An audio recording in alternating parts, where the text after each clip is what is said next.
Assalamualaikum warahmatullahi wabarakatuh. Salam usaha. Pemirsa, bersama saya Desi Wahyuni dari kelas Kewirausahaan. Di sini saya akan mengajak pemirsa untuk belajar bersama mengenai makna wirausaha pada abad 17 sampai abad 19.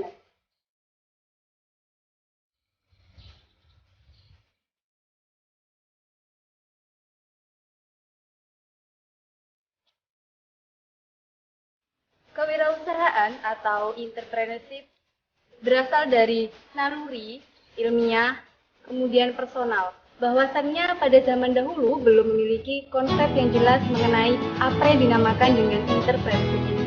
Pada zaman dahulu, entrepreneurship itu adalah seseorang yang berpikir berbeda, seperti tokoh Christopher Columbus dan Marco Polo, di mana Columbus ini mengatakan bahwa keinginannya untuk berpindah kepada tempat yang menurutnya itu monoton, sehingga dia itu harus selalu mencari segala sesuatu yang baru.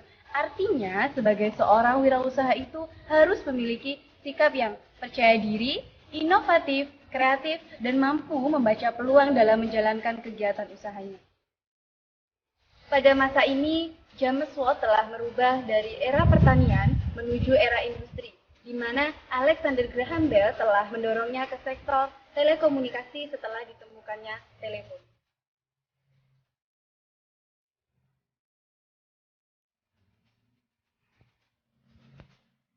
Kewirausahaan pada era ini adalah seseorang yang mampu mengambil risiko atau risk taker, di mana seseorang tersebut tidak memiliki modal atau kapital, namun mereka itu mampu untuk menjalankan kesepakatan dengan pihak yang memiliki modal untuk menjalankan proyek-proyeknya dengan menggunakan sumber dayanya, namun belum memiliki pengetahuan yang cukup. Hal ini membedakan kewirausahaan dengan tahun sebelumnya, yaitu dilihat dari aspek penyediaan modal, di mana kewirausahaan semacam ini dinamakan dengan kewirausahaan joint venture capital, di mana pihak yang pertama itu sebagai intelektual capital, yaitu pihak yang menyediakan modalnya berupa keterampilan dan ide, di mana yang kedua itu sebagai equity capital, yaitu pihak yang mendistribusikan modalnya berupa dana atau uang. Pada abad 17, seorang tokoh yang bernama Richard Cantillon menegaskan bahwasannya seorang wirausaha itu adalah seseorang pengambil resiko, di mana terlihat dari perilaku mereka pada saat itu yang membeli dengan harga yang tetap, kemudian mereka menjual dengan harga yang tidak pasti. Ketidakpastian inilah yang dinamakan dengan pengambilan resiko, di mana ketika mereka menjual dengan harga yang lebih tinggi, maka mereka akan mendapat keuntungan. Namun, jika mereka menjual dengan harga yang rendah, maka mereka akan mendapat sebuah kerugian.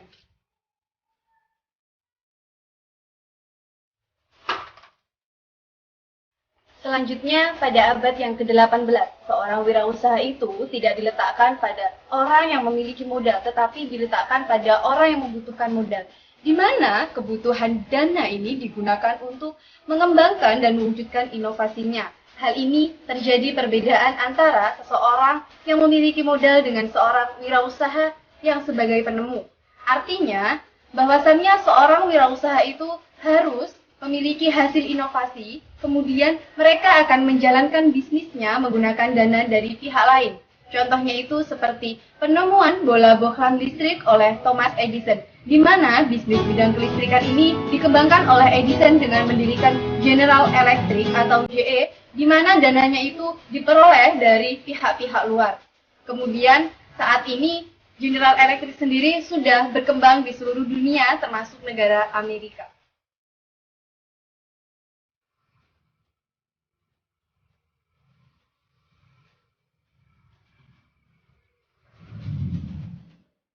Selanjutnya, kewirausahaan pada abad ke-19 itu adalah seseorang yang mampu mengorganisasikan dan mengatur perusahaan untuk meningkatkan pertambahan nilai personal.